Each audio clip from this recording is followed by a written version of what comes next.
Overnight, a dramatic rescue off the IB Pier, what deputies say led up to this incident.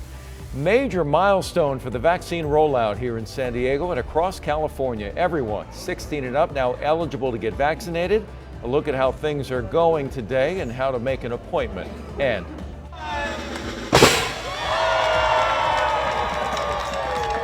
for the first time in a long time, LEGOLAND back open. How the park is handling guests and the theme park restrictions. ABC 10 News at 11 starts now. ABC 10 News at 11 starts now. It is a moment so many have waited so long for. Today, COVID-19 vaccine eligibility opens up to everyone 16 and up across the state. In San Diego, that is well over 1 million people now able to make appointments for their shots. And this is what it looked like at the Sharp Vaccination Center inside of the Grossmont Center Mall. ABC 10 News reporter Marie Cornell shows us the sense of relief among those who were first in line this morning. As of today, the state is expanding its COVID-19 vaccine guidelines, which means if you're 16 and older, you are now eligible to sign up and get your vaccine. This is what it looked like at the Sharp Vaccination Center inside of the Grossmont Center Mall.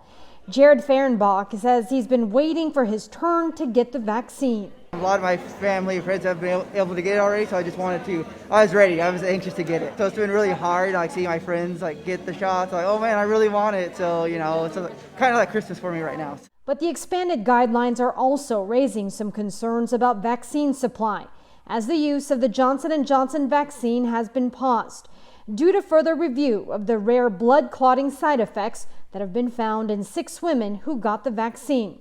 National City Mayor Alejandra Sotelo Solis participated in that J&J trial and had this to say about those who may be worried about getting vaccinated.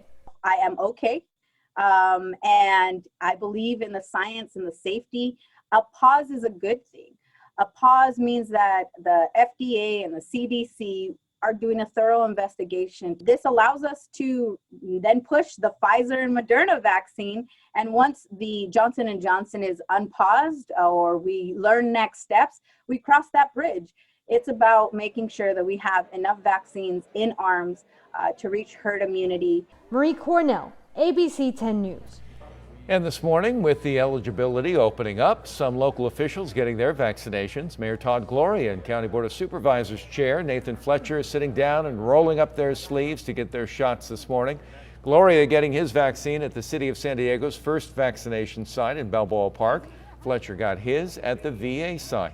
And if you're looking for more information on the vaccines or how to make an appointment, we have you covered. We have all kinds of guides and resources on our 10news.com at the top of our coronavirus section. Well, a brother and sister in Imperial Beach trying to comfort each other after nearly being swept away by the ocean.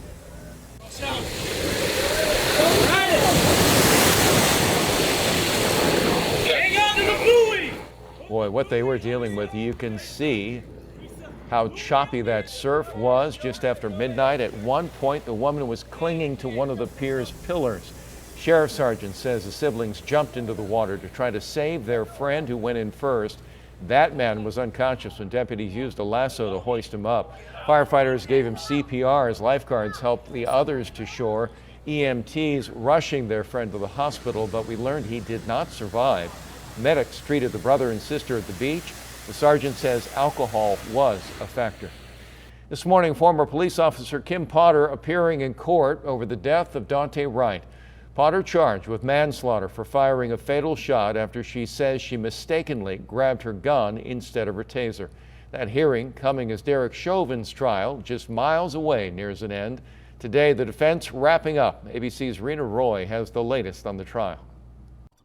For the first time, Derek Chauvin spoke out in the courtroom as he decided not to testify in his own murder trial. I will invoke my Fifth Amendment privilege today. The medical examiner who performed George Floyd's autopsy officially deemed his death a homicide, but Wednesday, forensic pathologist Dr. David Howler, called by Derek Chauvin's defense team, says he believes it was actually undetermined and that drugs and heart issues played a big part. How did the heart and drugs contribute to the cause of death? They were significant. Dr. Fowler arguing carbon monoxide from the police cruiser's tailpipe may have also been a factor, the prosecution putting up a fight. You haven't seen any data or test results that showed Mr. Floyd had a single injury from carbon monoxide. Is that true?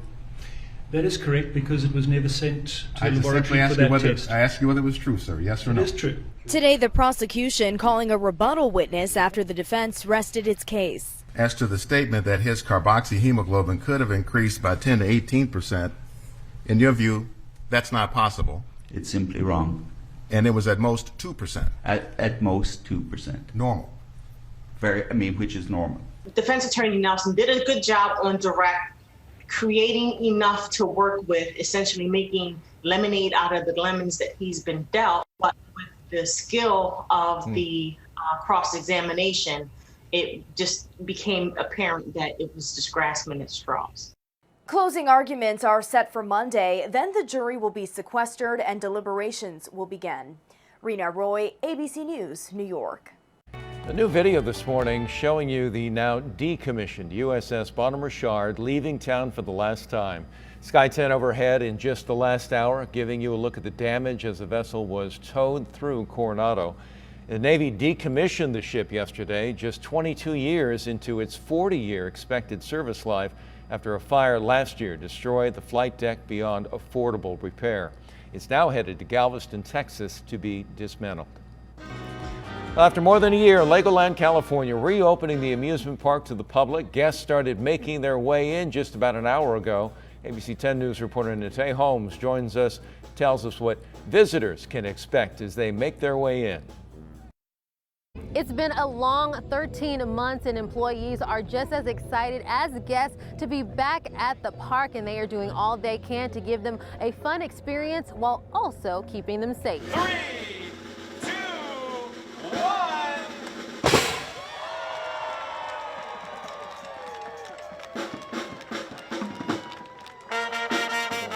It's the moment the switch was turned on after months of being shut off to the public. Really great day for us to open. LEGOLAND, California has a lot of fun activities waiting for the young guests. Their visit can start with an overnight stay at one of the park's hotels. We're in the LEGOLAND Castle Hotel. This is one of 2 hotels here on property. Our LEGOLAND Castle Hotel has more than 3,000 Lego models made out of more than 3 million Lego bricks. Inside the gates, it's an interactive, hands-on theme experience.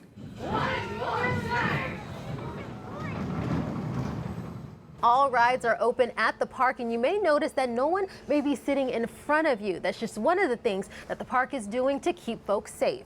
Mask and temperature checks are required. Hand sanitizing stations have been placed around the park, and guests can only use debit or credit for their purchases. We've had 2 weeks of park preview days to really test our new protocols. Families can also float through the Sea Life Aquarium. Animals that you'd see in our local California coast, to touch pool animals that you'd see in our local rock pools, and even some tropical fish. We have some amazing spotted eagle rays, stingrays. There's a large grouper down here hanging out with us. Park officials are excited not only to have guests back, but to see their fun-loving employees once again. Closure has a big impact on the local area, so for us to be able to bring hundreds of people back to work is a really important step for us. It is an awesome day, and just keep in mind, as part of the new safety protocols, guests will need reservations or pre-booked tickets before they can come into the park. Nate Holmes, ABC 10 News. And getting San Diego back on track, that will be the focus of Mayor Todd Gloria's first proposed budget. Mayor will roll out his Back to Work SD budget that looks to protect services, invest in workers, and prioritize an equitable recovery from the COVID-19 pandemic. A proposed budget will focus on 6 key areas, including getting San Diegans back to work, making major investments to combat homelessness, reimagining policing, and tackling climate change. This is happening today at noon at the Super Cocina in City Heights.